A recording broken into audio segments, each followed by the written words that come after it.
kami mengucap syukur di mana hari kudus ini, di mana Tuhan sudah memanggil jemaat kudus Tuhan di tempat ini, dan Tuhan sudah memperbolehkan di mana kita boleh menyembah dengan semua dedikasi dan kesungguhan hati. Dan saat ini Tuhan sudah memberkati kita di mana kita boleh mendengarkan firman Tuhan. Kami mengucap syukur saat ini kami mau belajar firman sekali lagi, dan di mana kita mendengarkan firman Tuhan, tolong berikan kita kasih kurnia supaya kita bisa mengerti firman Tuhan.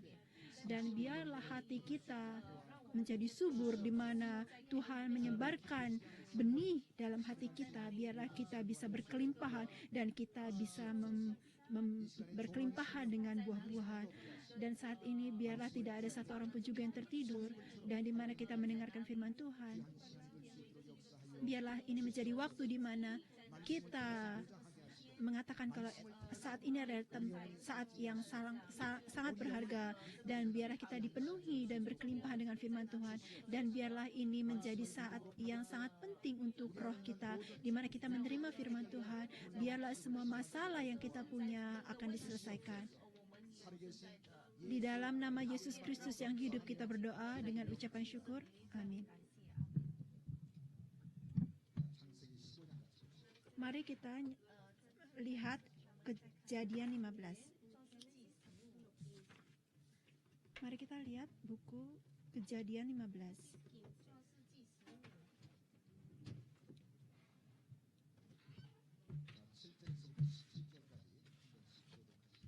Mari kita lihat ke 7 sampai 17. Kejadian 15, 7 sampai 17. Kejadian 15 ayat 7 sampai 17.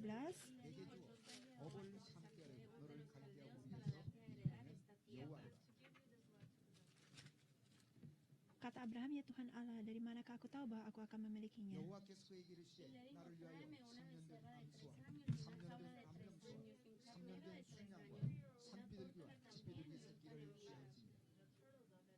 Diambilnya semuanya itu bagi Tuhan dipotong dua, lalu diletakkan bagian-bagian itu yang satu di samping yang lain, tetapi burung-burung itu tidak dipotong dua.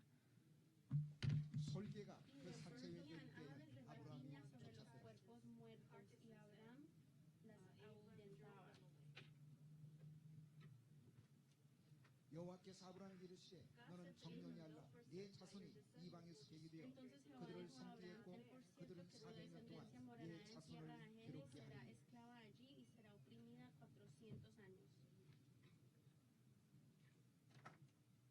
너는 장수하다가 평안히 조상에게로 돌아가 장사될 것이요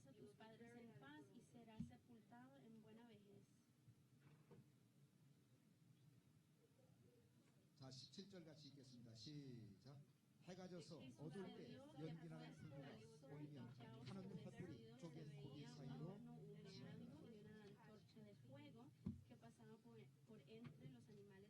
자 아브라함이 7번째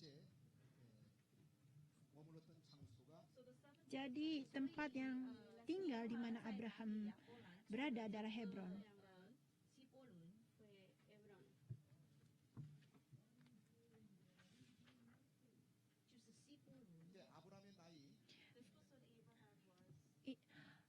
Hari ini firman-Nya adalah di Kejadian 15 ayat 7 sampai 17.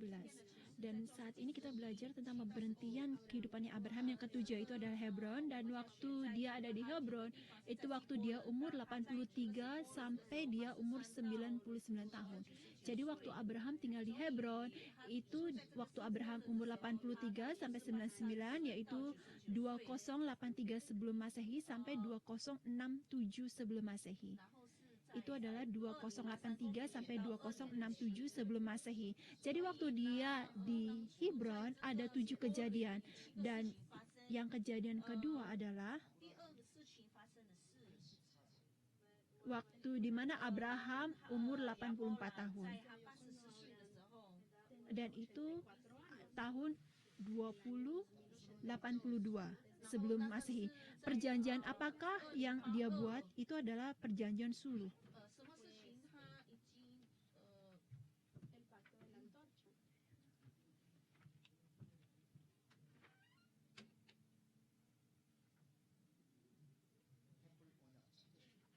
Jadi itu waktu dia mengadakan perjanjian dengan Tuhan, perjanjian suluh. Dan ini ada di Kejadian 15. Waktu kita lihat ini waktu apa yang kita lihat minggu lalu. Itu Kejadian 15, di mana Abraham percaya kepada Tuhan dan Tuhan mengatakannya sebagai kebenaran, menganggap sebagai kebenaran, memperhitungkan sebagai kebenaran. Ini adalah ayat pertama yang kita yang menjelaskan hubungan Tuhan dengan Abraham. Waktu Tuhan mengadakan perjanjian dengan Abraham, ada beberapa pelajaran yang bisa kita lihat. Yang pertama itu adalah waktu Tuhan itu ada alasan kenapa Tuhan itu memanggil. Ada tujuan yang Tuhan mau genapi. Waktu Tuhan panggil kamu, ada alasannya kenapa, dan itu ayat 7. Mari kita lihat ke ayat 7 bersama-sama.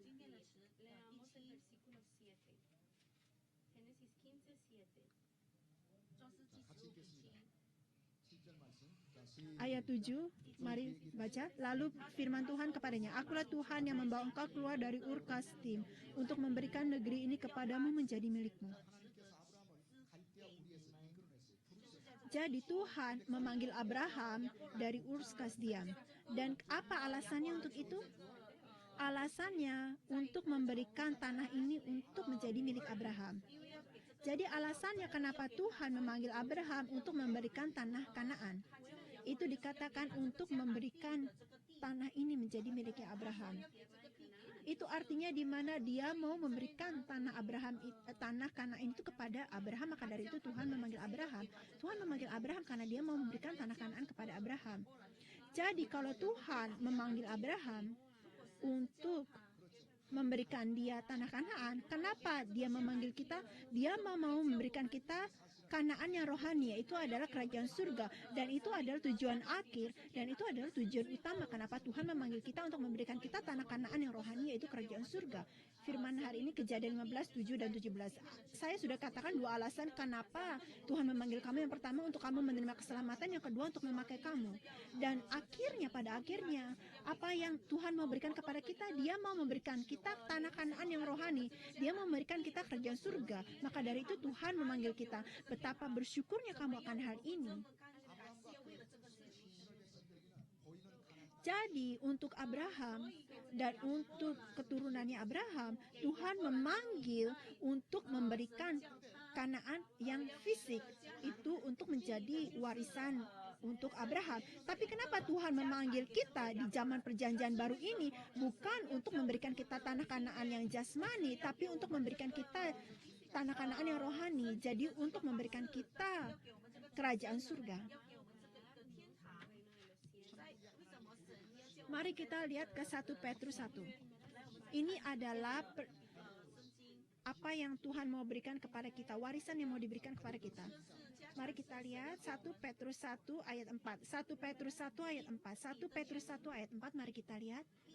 Perjanjian yang Tuhan berikan kepada Abraham adalah perjanjian suluh. The covenant of the torch, bahasa Indonesianya adalah perjanjian suluh. Mari kita baca bersama 1 Petrus 1 ayat 4. Untuk menerima suatu bagian yang tidak dapat binasa, yang tidak dapat cemar, dan yang tidak dapat layu, yang tersimpan di surga bagi kamu.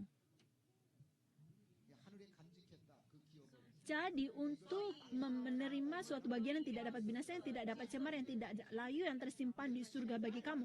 Ini bukan tanah Kanaan di bumi, tapi di surga. Dan ada 3 karakteristik. Yang pertama, itu tidak dapat binasa. Semua bisnis di dunia ini bisa binasa. Nomor 2, dunia itu adalah cemar, tapi di surga tidak tercemar. Semua bisnis atau semua ada yang di dunia ini tercemar.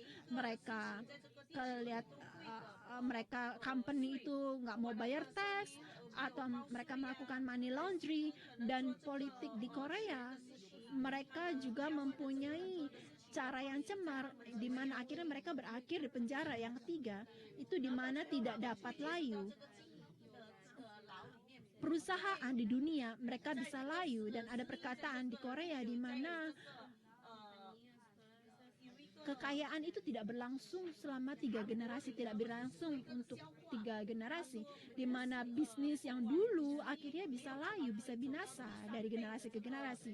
Tapi bisnis di surga tidak pernah binasa. Jadi itu tidak dapat binasa, tidak dapat cemar, dan tidak dapat layu. Dan Tuhan sudah memanggil kita supaya kita bisa mendapatkan ini semua. Jadi apakah itu presidennya Samsung atau Bill Gates atau Microsoft, kamu nggak usah iri sama mereka, karena semua bisnis di dunia ini mereka itu bisa binasa, atau mereka dapat cemar, atau mereka dapat layu. Tapi apa yang kita punya adalah real, nyata, dan kamu harus percayakan hal ini. Dan Tuhan sudah memanggil kita untuk memberikan kita warisan di surga.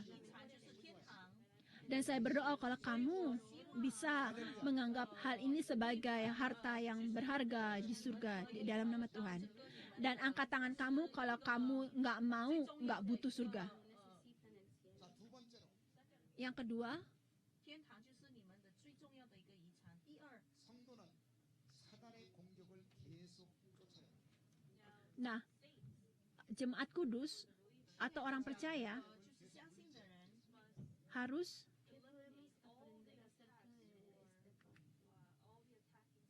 贞洁的回众。 자, 창세기 15장 같이 보시겠습니다. mari kita lihat ke Kejadian 15 那我们再看创世纪 자, 10절과 11절. ayat 10 dan 11. 자, 같이 읽겠습니다. 시작. Mari baca bersama, mulai. Diambilnya semua itu bagi Tuhan, dipotong dua, lalu diletakkannya bagi bagian itu yang satu di samping yang lain. Tetapi burung-burung itu tidak dipotong dua. Ketika burung-burung, ayat 11 mulai, ketika burung-burung buas hingga pada daging binatang-binatang itu, maka Abram mengusirnya. Jadi kita lihat di mana burung-burung buas, 所以我们会看到这个 burung-burung buas. 이 솔기는 鸟， Di ayat 11 ini kan ada burung-burung buas.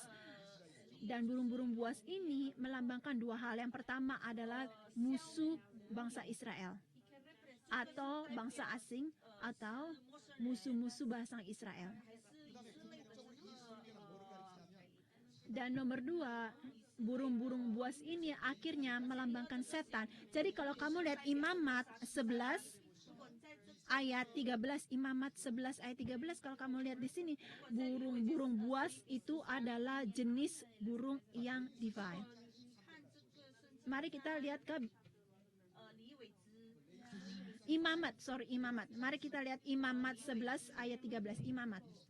Imamat 11 13 itu ada data binatang-binatang, burung-burung.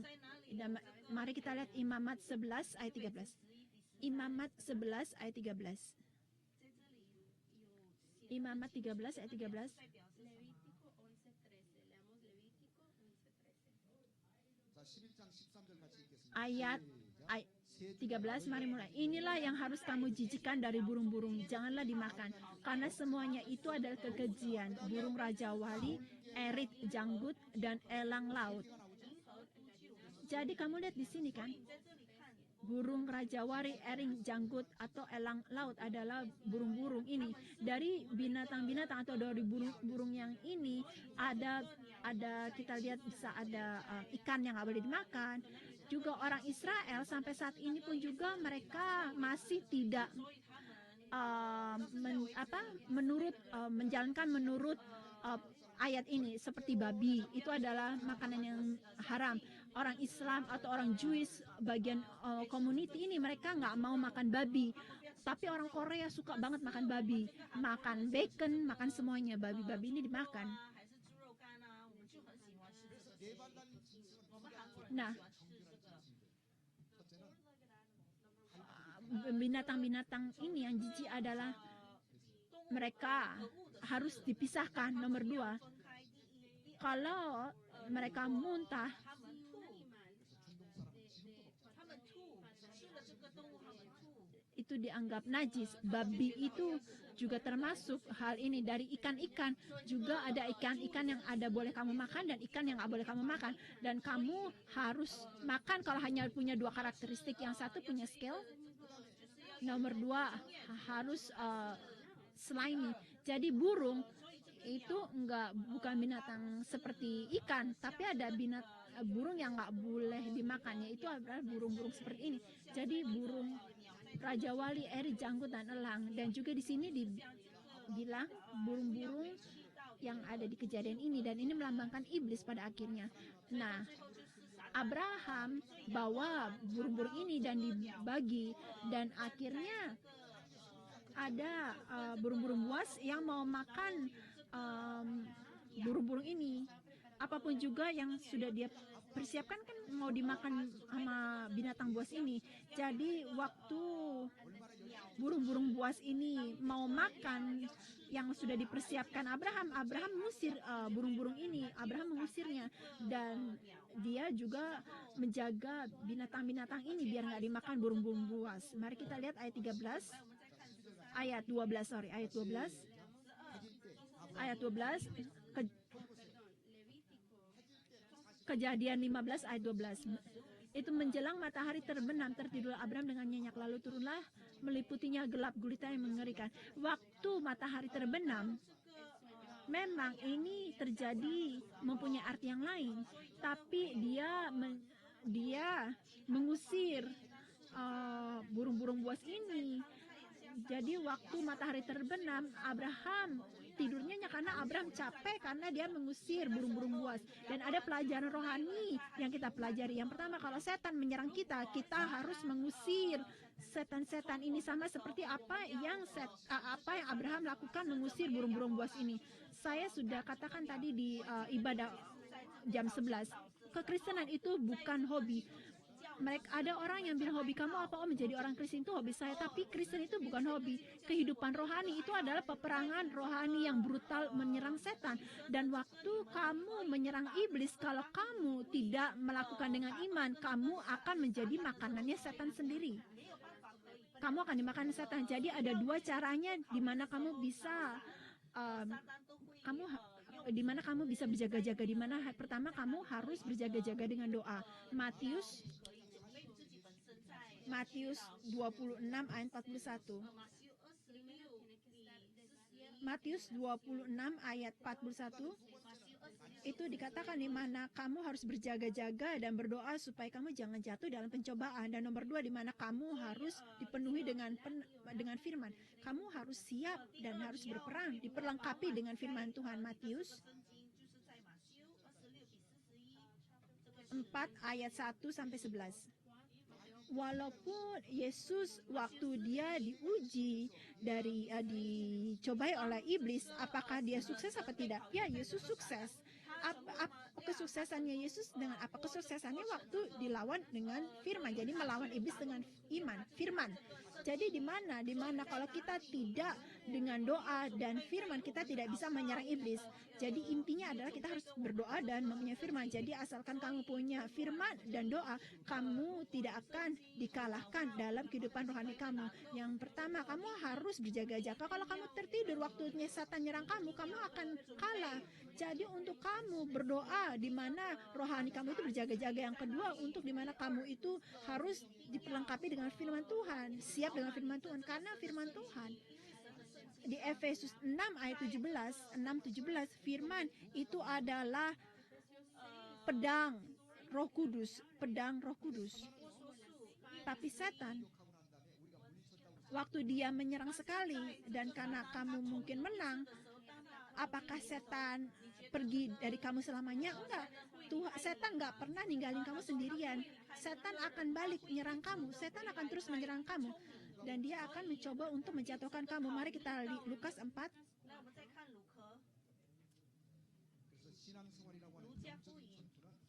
Jadi kehidupan rohani, peperangan dari kehidupan rohani ini itu adalah peperangan sepanjang tahun. Bukan berarti kalau kamu menang sekali, kamu akan menang selamanya. Kamu harus berjaga-jaga. Mari kita lihat Lukas 4. Kamu harus selalu siap sedia.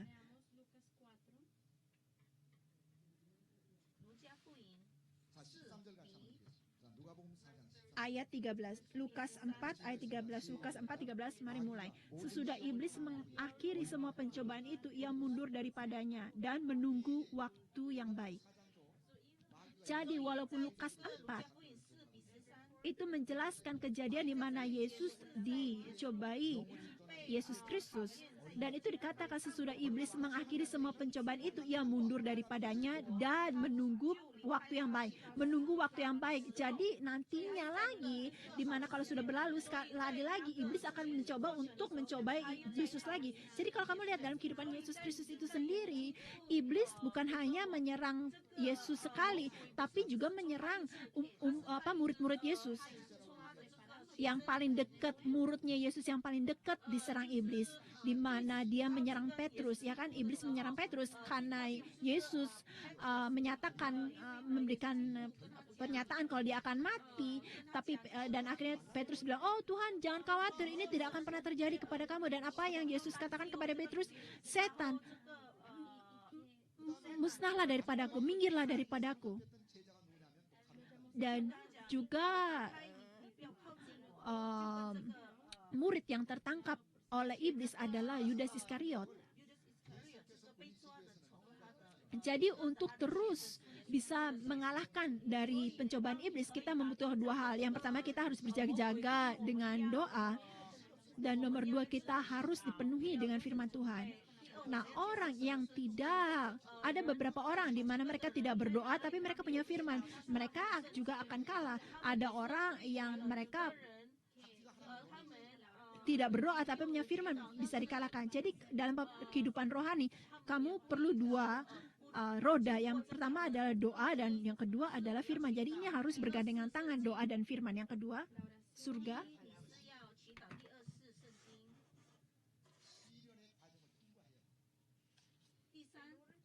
Untuk bisa pergi ke surga, kamu harus bisa mengalahkan pencobaan halangan-halangan ini.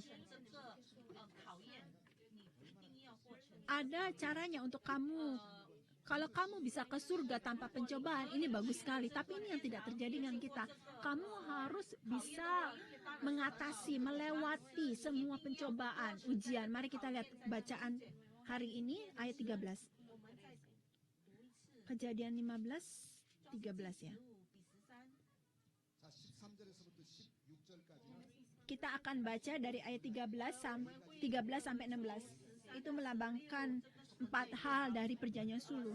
Yang pertama yang muncul di sini adalah di mana keturunan Abraham akan menjadi orang asing dalam suatu negeri yang bukan kepunyaan mereka, dan mereka akan diperbudak dan dianiaya selama 400 tahun lamanya. Ayat 14, tetapi bangsa ayat 13, firman Tuhan kepada Abraham, katakanlah dengan sesungguhnya bahwa keturunanmu akan menjadi orang asing dalam suatu negeri yang bukan kepunyaan mereka, dan bahwa mereka akan diperbudak dan dianiaya 400 tahun lamanya. Di ayat 13, Kejadian 15:13. Jadi akhirnya kemana orang Israel ini menunggu, kemana? Akhirnya orang Israel ini akhirnya menuju kemana? Ke Mesir. Dan mereka di Mesir ini selama berapa tahun? 400 tahun lamanya. 400 lamanya orang Israel ini akan diperbudak dan dianiaya di negeri asing, di Mesir. Dan akhirnya orang Israel akhirnya bisa pergi ke Kanaan. Itu karena mereka keluar dari Mesir dan selama 40 tahun mereka ada di padang gurun, dan akhirnya mereka bisa masuk ke dalam tanah Kanaan. Dan di mana kamu melihat proses ini, kita melihat bagaimana orang Israel ini dianiaya dan diperbudak selama 400 tahun. Ini artinya apa? Artinya untuk kita bisa masuk ke tanah Kanaan, kita harus bisa mengatasi, melewati pencobaan ini. Kita harus bisa mengatasi, melewati semua ujian ini. Kalau ini tidak diperlukan, kenapa Tuhan membuat orang Israel ini dianiaya dan diperbudak selama 400 tahun? Apakah Tuhan yang mau kita melewati kesusahan? Apakah Tuhan senang kalau kita menderita, kita dianiaya? Apakah Tuhan bersuka cita? Enggak kan? Tapi Tuhan itu membuat orang Israel diperbudak, dianiaya selama 400 tahun, dan mungkin ada alasannya buat hal ini. Kenapa Tuhan mengizinkan semua ini? Ini melambangkan di mana ini bukan hanya untuk mentraining orang Israel, juga buat kita yang adalah orang Israel yang rohani, untuk bisa masuk ke dalam tanah Kanaan yang rohani, kita juga harus mempunyai saat di mana kita dites, diperbudak atau dianiaya. Dan ini adalah proses di mana apa yang harus kita jalani. Kita harus melewati masa-masa ini di mana kita di-training. Tuhan menghancurkan kita, Tuhan meremukkan kita. Untuk kita bisa masuk ke surga, kita harus dihancurkan, harus broken. Kita dibroken. kesombongan kita harus dihancurkan, pemikiran jasmani kita harus dihancurkan, dan kita harus, tanpa dihancurkan, Tuhan tidak akan bisa memakai kita, kesombongan kita, arogan kita. Jadi ini adalah proses di mana kita itu dihancurkan, dilumuhkan. Jadi sebelum kamu percaya Yesus Kristus, orang yang terbelenggu dengan pemikiran mereka, yang terbelenggu dengan opini mereka sendiri, atau mereka melakukan hal-hal, itu semuanya harus dihancurkan. Dan ini adalah proses atau di saat di mana kamu ini melewati masa aniaya atau perbudakan, dan akhirnya kamu bisa dibentuk, dan akhirnya kamu bisa dibentuk, Tuhan baru bisa pakai untuk keperluan apa yang Tuhan mau. Jadi walaupun debu itu kalau keras,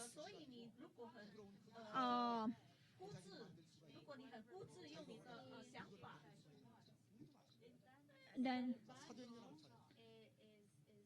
mari kita lihat ke buku Kisah Para Rasul 14. 来，我们再看这个我们的圣经，使徒行传14。 Y Dios es nuestro alfarero. Leamos en el libro de Hechos.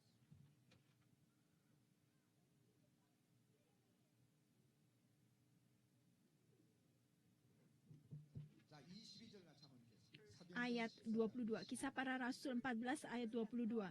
Kisah Para Rasul 14 22. Mari kita baca bersama mulai. Di tempat itu mereka menguatkan hati murid-murid itu dan menasihati mereka supaya mereka bertekun di dalam iman, dan mengatakan bahwa untuk masuk ke dalam kerajaan Allah kita harus mengalami banyak sengsara. Kisah Para Rasul 14 22. Untuk kita bisa masuk kerajaan Allah, kita harus mengalami banyak sengsara untuk bisa masuk kerajaan Allah. Jadi waktu kesengsaraan mendatangi kita, saya berdoa kalau kita akan berpikir di mana Tuhan mau menghancurkan saya untuk saya bisa masuk ke kerajaan surga. Nah, misalnya setelah mengalami kesengsaraan, kalau kita masih belum bisa masuk ke kerajaan surga, berarti kamu adalah manusia yang sangat kasihan banget. Tapi karena Tuhan, tapi kesengsaraan ini kita alami untuk kita bisa masuk kerajaan surga, ini adalah berkat. Jadi kesengsaraan ini adalah proses. Itu adalah proses di mana kita harus lalui. Kamu harus melalui proses kesengsaraan ini untuk bisa masuk kerajaan surga. Jadi kesombongan kita harus kita hancurkan. Kesombongan kita harus kita hancurkan. Juga orang Israel mengalami masa seperti ini, di mana mereka diperbudak selama 400 tahun, tapi mereka akhirnya hancur, dan bagaimana akhirnya mereka bisa dipakai sebagai aktor utama karena mereka dihancurkan di saat-saat itu. Dan sekarang poin yang keempat, 所以这个第四个的最大的第四个号码的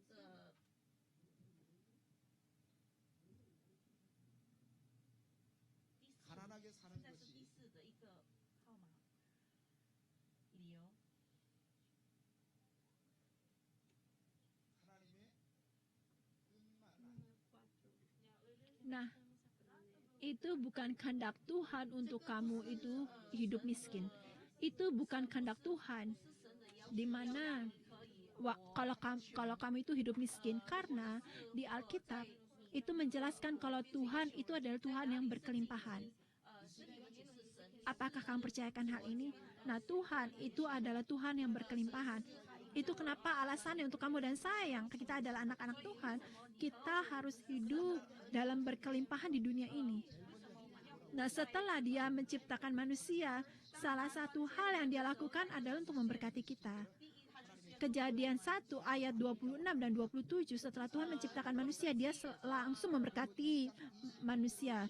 Tuhan di mana Dia mau menciptakan manusia dengan gambar rupanya, dan waktu Dia menciptakan manusia, setelah itu Dia memberkati 5 berkat yang Tuhan berikan untuk mereka beranak cucu, penuhi bumi, dan juga untuk menduduki bumi dan hidup hal-hal ini. Jadi Tuhan adalah Tuhan yang berkelimpahan, dan Tuhan memberkati kamu. Tuhan mau kita diberkati di dunia ini dan hidup dalam kelimpahan. Memang saat itu atau saat ini Dia akan membuat kita miskin pertamanya untuk keperluan Tuhan, untuk kehendak Tuhan, supaya kita hanya berharap dan menghadap kepada Tuhan aja, untuk kita bisa bisa berharap kepada Tuhan waktu kita miskin, tapi kehendak Tuhan itu bukan untuk kita hidup miskin selamanya, tapi untuk kita hidup berkelimpahan pada akhirnya. Dan saya berdoa kalau orang yang datang ke gereja, kalau mereka boleh kaya dalam iman dan juga kaya dalam keadaan jasmani. Mari kita lihat dalam bacaan kita hari ini ayat 14. Kejadian 15 ayat 14. Kejadian 15 ayat 14. 信仰也是在天堂里。 자, 같이 읽겠습니다. 14절 말씀. Mari kita baca bersama ayat 14. 시작. Mulai. Tetapi bangsa yang akan memperbudak mereka akan kuhukum, dan sesudah itu mereka akan keluar dengan membawa harta benda yang banyak. 그냥 재물이 아니죠. Bukan hanya membawa harta benda yang banyak, tapi setelah bangsa Israel diperbudak selama 400 tahun, di mana waktu mereka keluar Exodus, di mana mereka akan keluar membawa banyak harta benda yang banyak, membawa harta benda yang banyak. Kalau memang ini adalah kehendak Tuhan untuk kita miskin, kenapa Dia memberikan harta benda yang banyak kepada orang Israel? Ya kan, Dia bisa memberikan hanya keperluan yang pokok aja, tapi waktu orang Israel keluar dari Mesir, mereka diberikan harta benda yang banyak. Itu juga di mana akhirnya itu adalah upah waktu orang Israel diperbudak oleh bangsa Mesir selama 400 tahun. Dan Tuhan menghitung perbudakan selama 400 tahun ini. Tuhan hitung selama biaya gaji 400 tahun. Kenapa Tuhan memberikan harta benda yang banyak kepada orang Israel? Untuk Tuhan berkata, ini bukan kehendak saya untuk kamu itu miskin. Bukan kehendak Tuhan untuk kamu itu hidup miskin. Karena Tuhan adalah Tuhan berkelimpahan. Dan Tuhan yang berkelimpahan ini juga mau anak-anaknya yang hidup di dunia ini juga hidup dalam berkelimpahan.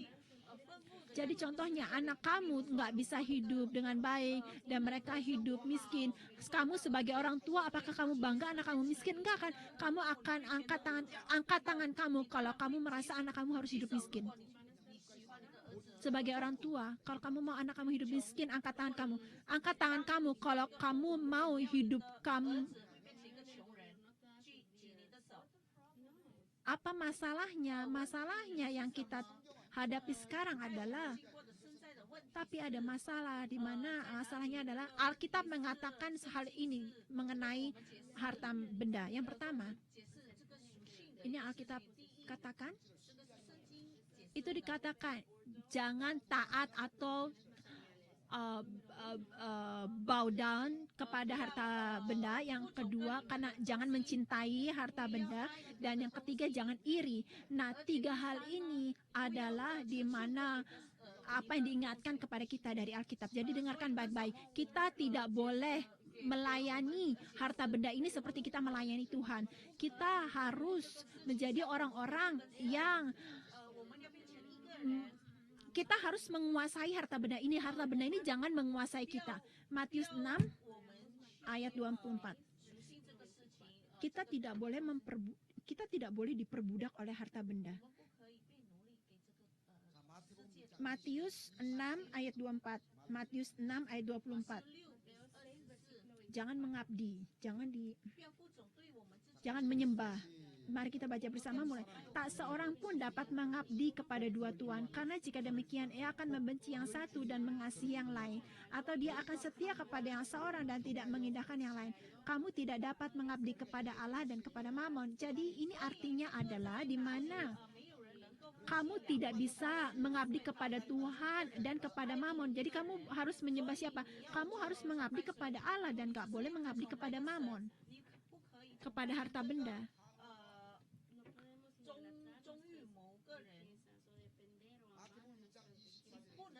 Nah, Matius 6 ayat 24 itu memakai kata kekayaan. Dalam bahasa Yunani-nya adalah mammon, mammonas.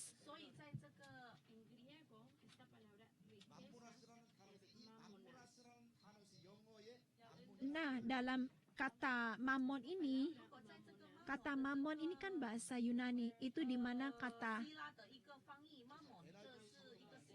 dari bahasa Inggrisnya ada marmon, ini diciptakan. Jadi mereka memakai kata marmon, yaitu adalah kekayaan. Mammon ini kekayaan artinya. Ini melambangkan mammonism, dan itu adalah orang yang mengabdi kepada kekayaan, kepada uang. itu artinya melambangkan, mengartikan orang yang mengabdi atau menyembah uang seperti mereka menyembah Tuhan. Mamonism. Jadi orang yang menyembah, mencintai uang. Jadi kebanyakan orang di dunia ini, kalau mereka nggak mengabdi kepada Tuhan, mereka mengabdi kepada uang, dan mereka akan diperbudak oleh uang itu sendiri. Mereka akan diperbudak. Nah, Alkitab mengatakan kepada kita, kita butuh uang, tapi kita tidak boleh diperbudak oleh uang. Kita tidak boleh menyembah uang. Kita memang butuh uang. Yang kedua, kita memang butuh uang. Kita butuh uang, tapi kita tidak boleh mencintai uang. Kita kan butuh money. Mari kita lihat 1 Timothy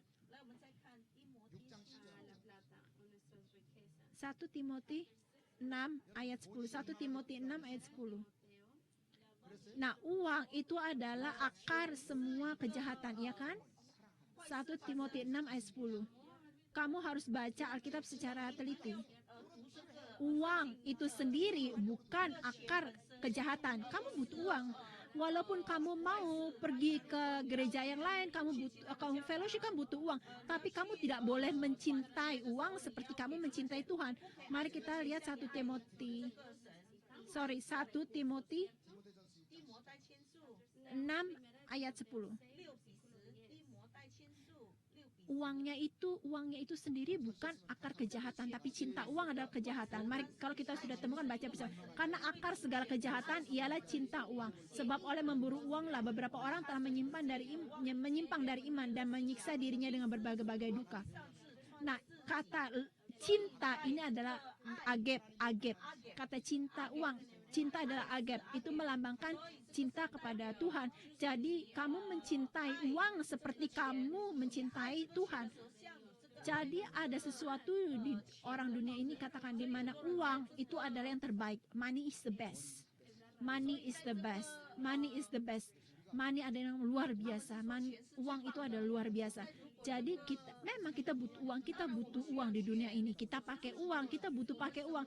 Tapi kamu tidak boleh apa? Kamu tidak boleh mengabdi dan kamu tidak boleh mencintai uang. Kita butuh uang tapi tidak boleh mengabdi dan tidak boleh cinta. Yang ketiga, tidak boleh iri. Kolose 3 ayat 5, di mana iri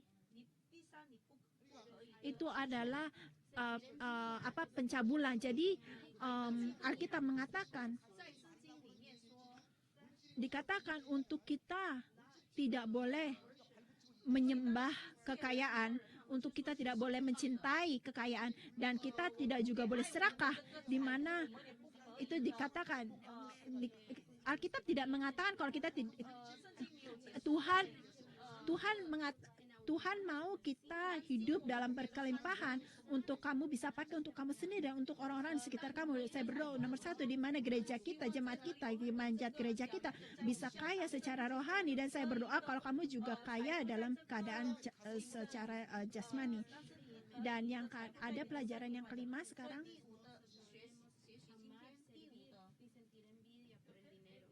Pelajaran yang kelima itu adalah kematian bukan akhir. Kematian itu bukan suatu akhir. Kematian itu bukan suatu akhir. Kematian itu bukan akhir. Orang dunia mengatakan kalau kamu mati udah berakhir. Tapi kalau kematian adalah akhir, berarti kamu nggak usah harus hidup rohani sekarang. Kalau memang mati sudah akhir, kamu nggak usah khawatir. Kamu nggak usah hidup rohani. Kalau udah hidup aja seenaknya kamu sekarang waktu dunia, habis itu kamu mati, ya udah. Kamu nggak perlu datang ke gereja hari Minggu supaya kamu itu bisa mendedikasikan hidup kamu, kekayaan kamu, uang kamu berikan ke gereja. Tapi yang penting adalah masalahnya kematian itu bukan akhir dari segalanya. Mari kita lihat dalam bacaan hari ini ayat 15. Kejadian 15 ayat 15. Kejadian 15. Kalau kematian itu adalah bukan akhir. Mari kita baca bersama Kejadian 15 ayat 15. Mulai. Tetapi engkau akan pergi kepada nenek moyangmu dengan sejahtera. Engkau akan dikuburkan pada waktu telah putih rambutmu. Nah, informasi yang ketiga dalam perjanjian suluh adalah di mana Tuhan menjanjikan kepada Abraham umur yang panjang, di mana engkau akan mempunyai umur yang panjang. Tuhan melambangkan kalau kematian ini melambangkan di mana engkau akan kembali kepada nenek moyangmu dengan sejahtera. Jadi kematian di sini di mana Abraham bisa ketemu dengan nenek moyangnya. Apa yang dikatakan di sini, di mana kejadian di mana engkau berbalik kembali kepada bapakmu.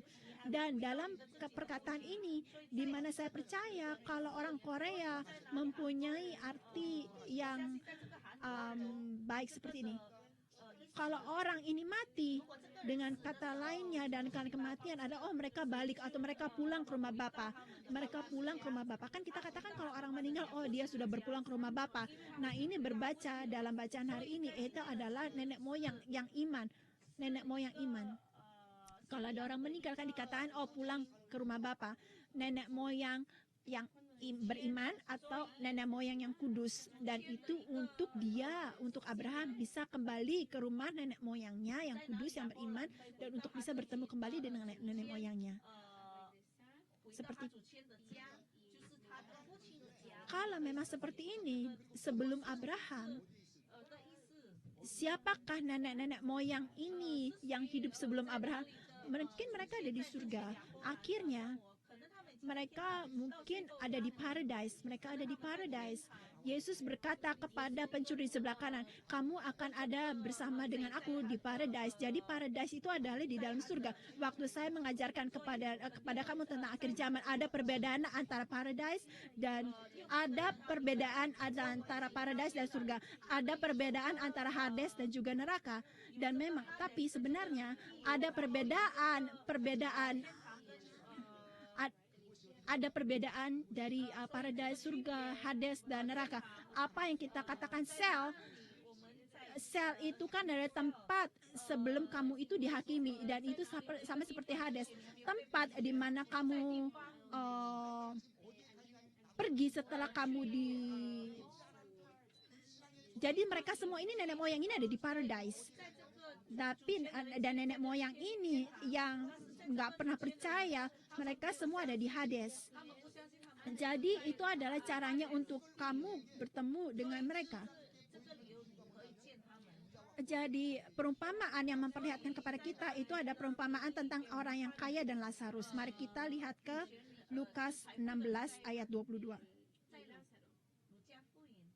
Lukas 16 22.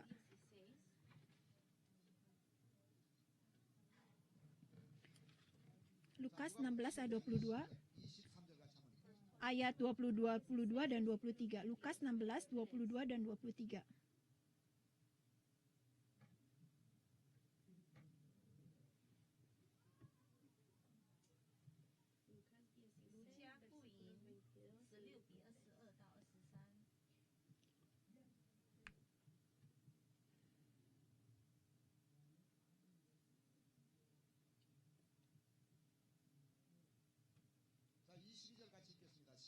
Kita akan baca ayat 22 mulai. Kemudian matilah ayat 22 mulai. Kemudian matilah orang miskin itu lalu dibawa oleh malaikat-malaikat ke pangkuan Abraham. Orang kaya itu juga mati lalu dikubur, dan sementara ia menderita sengsara di alam maut, ia memandang ke atas dan dari jauh dilihatnya Abraham dan Lazarus duduk di pangkuannya. Nah, mereka dua-duanya kan hidup di dunia kan tadinya, tapi setelah mereka mati, mereka akhirnya berada di tempat yang berbeda. Jadi orang yang miskin ini ada di pangkuannya Abraham, dan ini adalah paradise. Tapi orang kaya, dia masuk ke Hades, dan dia menderita sengsara di Hades. Jadi Hades itu adalah tempat penyiksaan, tempat kesengsaraan, tempat menderita. Tempat penderitaan. Memang kalau seperti ini kenyataannya. Kenapa orang miskin ini pergi ke paradise? Kenapa orang kaya ini pergi ke Hades? Dengan kata lain, kamu coba pikirkan ini seperti surga. Ini adalah neraka. Yang di bawah neraka, yang atas surga. Dan waktu saya punya waktu, saya akan mengajarkan kepada kamu tentang akhir zaman. Dan kita akan belajar perbedaannya antara surga dan paradise, dan juga perbedaannya antara Hades dan neraka. Untuk sekarang kamu pikirkan aja kalau ini adalah lokasinya sama, kamu gambarin aja kalau lokasinya sama. Tapi kenapa orang miskin ini pergi ke paradise dan orang kaya ini pergi ke Hades, ke neraka? Kenapa? Jadi untuk bisa pergi ke surga, itu mengatakan kepada kita, untuk kita ini apakah harus menjadi orang miskin? Jadi orang miskin-miskin, homeless, apakah mereka akan pergi ke surga? Enggak dong. Ini bukan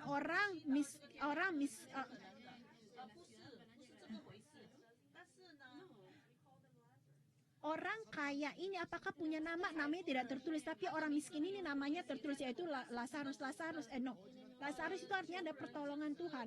Orang miskin ini punya nama, namanya tertulis di surga, tapi orang kaya ini namanya tidak tertulis. Memang kenyataannya di mana orang ini punya nama kan, tapi nama orang kaya ini tidak pernah tertulis di Alkitab, di buku kehidupan, yang artinya adalah di mana orang miskin ini namanya tertulis di buku kehidupan, tapi orang kaya namanya tidak pernah tertulis di buku kehidupan. Jadi pertanyaan yang kita bisa tanya yang hidup dalam generasi sekarang ini, apakah nama kamu tertulis di buku kehidupan? Misalnya, kalau nama kamu tidak tertulis di buku kehidupan, tapi kalau itu tertulis di buku kematian, berarti kamu selesai hidup kamu. Itu nggak peduli lah kamu Bill Gates lah, atau kamu presiden lah.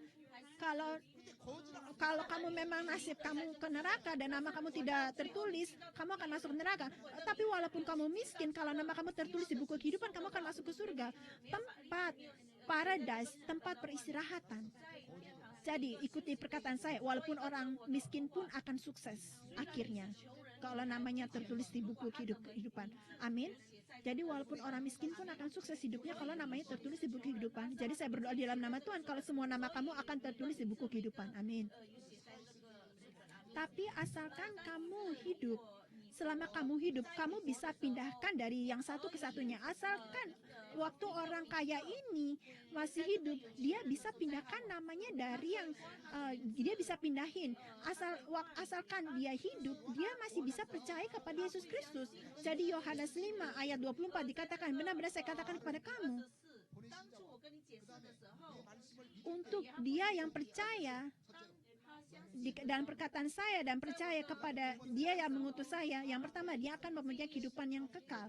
Yohanes 5 ayat 24. Dan nomor 2,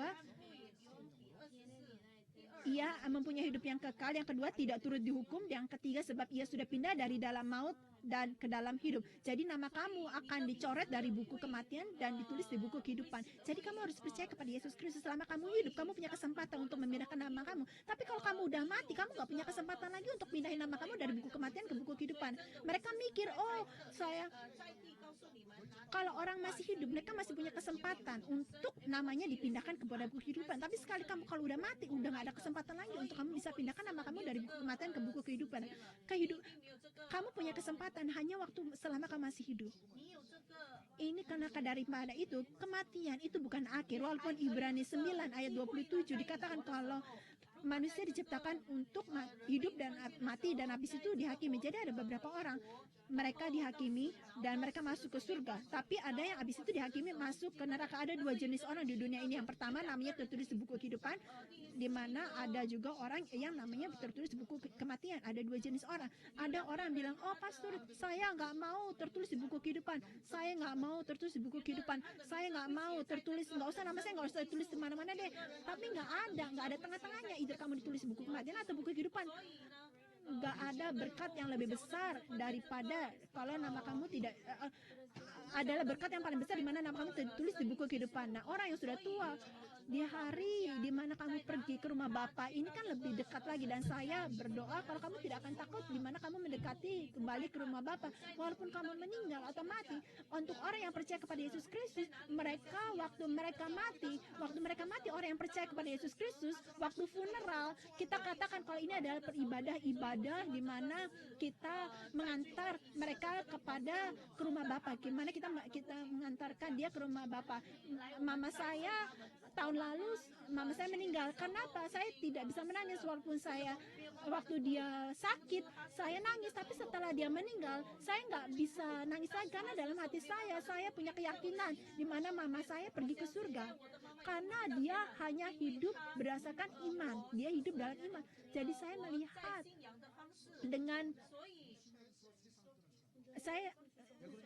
dia meninggal dengan iman, dengan damai, di mana dia meninggal dengan tersenyum, karena mereka katakan kalau malaikat akan menjemput mereka. Jadi katakan di sini orang miskin, dia itu diambil oleh malaikat-malaikat kepada pangkuannya Abraham. Mari kita lihat ayat ini sekali lagi. Lukas 6, Lukas 16 ayat 22. Kemudian matilah orang miskin itu, lalu dibawa oleh malaikat-malaikat ke pangkuan Abraham. Ya kan, dibawa. Jadi untuk orang-orang untuk orang-orang yang sudah diselamatkan, malaikat-malaikat ini akan menjemput mereka untuk dibawa ke pangkuan Abraham. Kamu hanya katakan haleluya waktu malaikat-malaikat ini menjemput kamu. Tapi kalau kamu tidak percaya kepada Yesus, dan untuk orang yang tidak percaya kepada Yesus akan masuk ke neraka, malaikat maut akan mengambil kamu. Jadi orang berkata seperti ini, orang nggak mau pergi, tapi udah nggak bisa lagi, mereka nggak mau dijemput sama malaikat-malaikat kematian. Jadi setelah mereka mati, mereka pergi ke tempat yang berbeda. Kamu untuk ada morning show di Korea, ini sudah berlangsung lama. Ini ada penatua yang keluar untuk mengatakan kesaksian, dan apa yang dia lakukan adalah di mana dia. Jadi apa yang orang ini lakukan dengan uangnya? Dia adalah orang yang pakai uangnya sendiri untuk membiayai biaya-biaya orang yang mati yang dia tidak kenal, dan dia sudah lakukan untuk ratusan orang lagi. Dan dia katakan dia lihat tubuhnya, dan dia lihat bisa perbedakan orang yang percaya kepada Yesus dan orang yang tidak percaya kepada Yesus, karena dia melihat banyak kematian.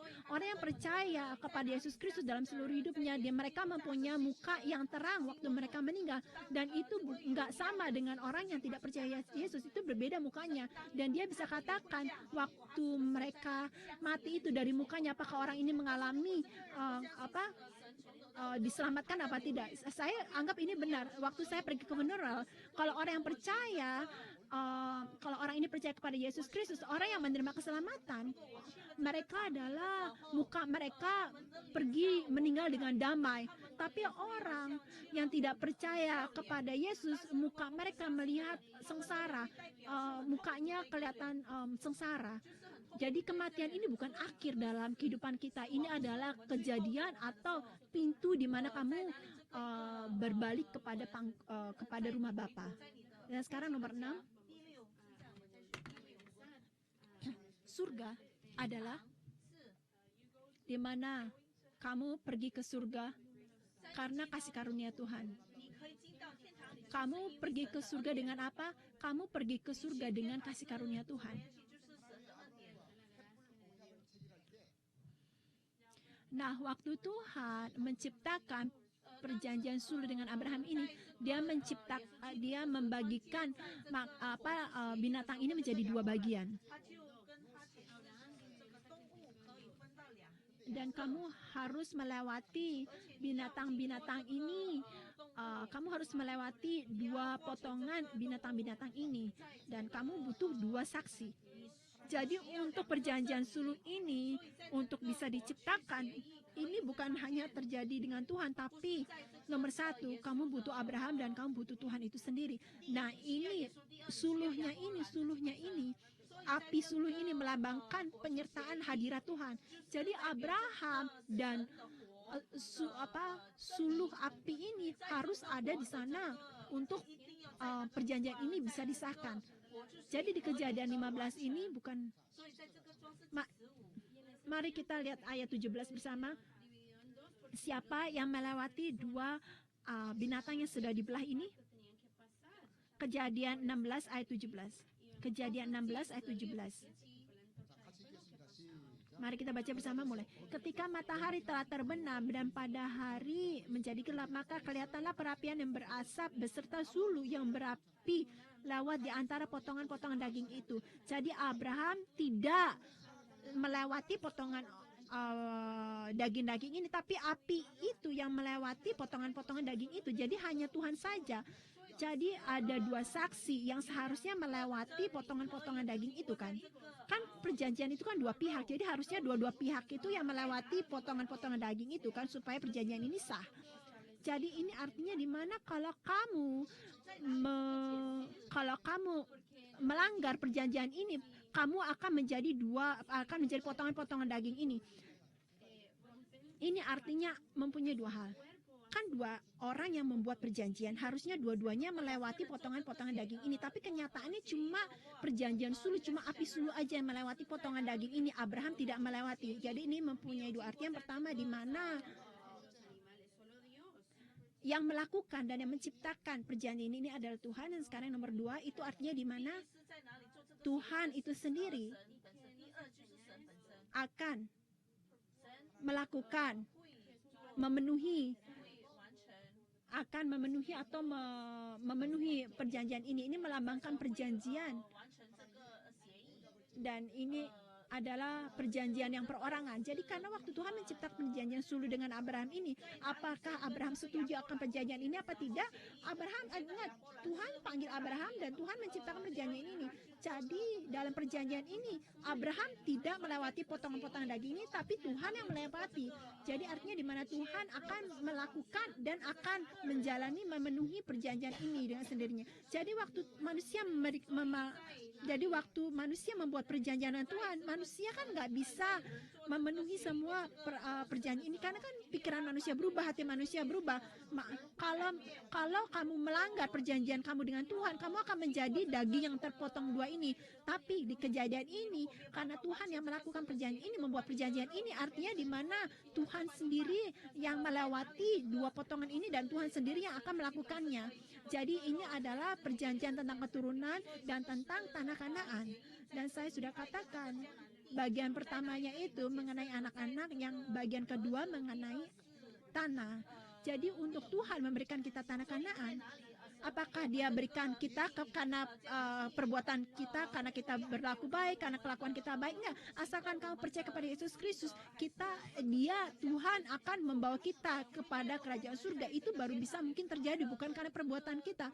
Kalau Tuhan membawa kita ke surga karena perbuatan kita, berapa orang yang akan bisa memenuhi ini? Saya pikir tidak ada satu orang pun juga yang bisa masuk ke surga kalau mereka karena kelakuan kamu sendiri. Kalau kamu melanggar satu hukum Taurat aja, kamu sudah berdosa. Jadi akhirnya hanya Tuhan saja yang melalui dua potongan ini, artinya di mana Tuhan yang akan bertanggung jawab untuk melakukan perjanjian ini. Walaupun perjanjian baru itu memperlihatkan kepada kita kalau Tuhan sendiri akan melakukannya. Jadi kamu pikirkan seperti ini. Misalnya kamu pergi ke Korea dari sini. Yang paling penting adalah di mana kamu tidak bisa berjalan. Kamu tidak bisa berjalan melalui Pacific Ocean. Apa yang kamu lakukan? Kamu harus pergi ke airport, kamu harus naik pesawat untuk ke Korea, kan? Kamu nggak bisa jalan kaki. Selama 14 jam kamu tidur, kamu bisa nonton, akhirnya kamu bisa sampai di Korea, ya kan? Dan Tuhan akan membawa kamu kerajaan surga. Ya udah, asalkan ada di dalam pesawat, kamu akhirnya bisa sampai di Korea. Yang penting kamu masuk pesawat. Kalau kamu keluar dari pesawat, kamu akan menjadi makanan-makanan ikan-ikan di laut. Asalkan kamu di dalam pesawat, kamu bisa sampai ke Korea. Asalkan kamu di dalam Kristus, Tuhan akan membawa kamu ke surga. Asalkan kamu di dalam pesawat, di dalam Kristus. Jadi itu bukan karena perbuatan kamu di mana kamu bisa masuk surga. Jadi walaupun pastor, semua manusia mereka berubah 12 kali dalam sehari. Walaupun Rasul Paulus berkata, saya adalah yang paling buruk dari musuh-musuh ini. Bagaimana dia bisa masuk ke surga? Tapi dia punya keyakinan untuk dia bisa masuk ke surga. Mari kita lihat 2 Timotius.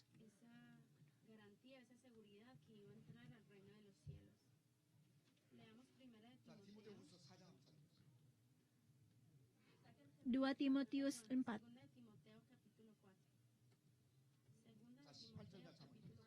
Ayat 18. 2 Timotius 4 ayat 18. Mari baca bersama, mulai. Dan Tuhan akan melepaskan aku dari setiap usaha yang kuat. Dia akan menyerahkan aku sehingga aku masuk ke dalam kerajaannya di surga. Baginya lah kemuliaan selama-lamanya. Amin. Jadi dikatakan di sini bahwa Tuhan akan melepaskan aku dari setiap usaha yang jahat. Dia akan menyelamatkan aku sehingga aku masuk ke dalam kerajaannya di surga. Ya kan? Dia akan, secara jelas dikatakan di mana dia akan menyelamatkan aku sehingga aku masuk ke dalam kerajaan surga. Tapi siapa adalah hostnya? Hostnya adalah Tuhan Yesus. Tuhan akan melakukan hal ini buat kamu. dan dia akan menyelamatkan kamu, dia akan menyelamatkan kamu supaya kamu bisa masuk ke surga. Dia akan melepaskan kita dari setiap usaha yang jahat, bukan karena kamu hidup di dunia ini dalam kebenaran, tapi karena Tuhan sudah melakukannya ini buat kamu. Tuhan yang akan melakukannya. Misalnya contohnya, kalau Abraham akan melewati daging-daging ini, dia pasti akan mati. Kalau Abraham melewati 2 potongan daging ini, Abraham akan mati. Nah, Tuhan juga akhirnya menjanjikan kepada Abraham tentang anak, ya kan? Kita lihat bagaimana dia mengatakan kepada Tuhan untuk menunggu anak. Jadi apa yang dia lakukan untuk ambil, Sarah kan bilang, udah ambil aja ini pembantu saya, dan kamu tidur sama dia supaya dia bisa punya anak. Dan akhirnya Abraham harusnya menolak, tapi dia menerima tawaran dari Sarah ini, dan anak yang Hagar lahirkan adalah Ismail. Dan berdasarkan kejadian ini, kalau dia berjalan di dalam 2 daging ini, dia harusnya Abraham mati, ya kan, karena dia melanggar perjanjian dengan Tuhan. Nah, Abraham adalah orang yang sama dengan kita. Jadi perjanjian memperbolehkan kita untuk kita masuk ke surga karena kasih karunia Tuhan. Jadi apa yang kamu harus lakukan? Kamu harus berada di dalam Kristus. Jadi sama seperti kamu mau pergi ke tempat, jadi kamu harus berada di dalam Kristus, di dalam Tuhan. Nah, nomor 7, enggak ada nomor 7. Kita akhiri dengan doa. 살아계신 주님 감사합니다. Bapa kami yang hidup, kami mengucap syukur karena firman yang Tuhan sudah berikan kepada kita, yang Tuhan ajarkan kepada kita dalam proses di mana Tuhan memberikan perjanjian ini kepada Abraham. Tuhan sudah memberikan kita kenyataan di mana kerajaan surga itu tidak bisa kita dapatkan karena perlakuan kita, tapi Tuhan adalah satu-satunya yang bisa memberikan kita kerajaan surga dan perjanjian ini. Biarlah kita berharap kepada Tuhan, dari mana kita bisa mempunyai iman kepada Tuhan dalam sisa hidup kita ini. Di dalam nama Yesus Kristus kita berdoa dengan ucapan syukur. Amin.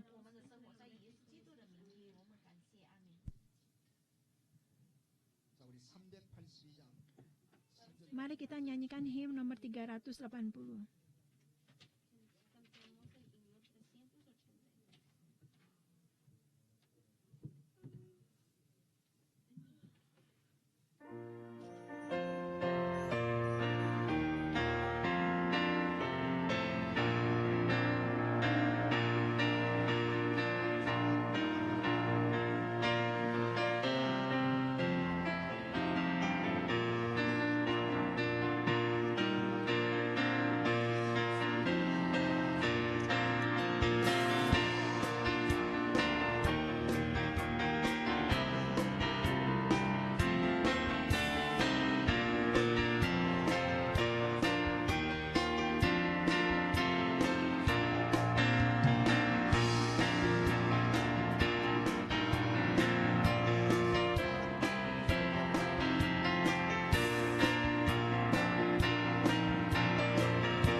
Nah, hari ini adalah hari di mana kita seharusnya ibadah di luar, walaupun akan hujan nantinya, temperaturnya ini dingin. Jadi kita harusnya lakukan minggu depan, tapi SNH Park ada maraton di sana. Jadi akhirnya kita undur 2 minggu dari sekarang. Jadi tolong ingat akan hal ini. Dan di mana kita sudah merayakan perayaan yang kedua tahun dalam gereja kita, di mana biarlah kita mendedikasikan hidup kita lebih lagi supaya Tuhan bersuka cita akan hal ini.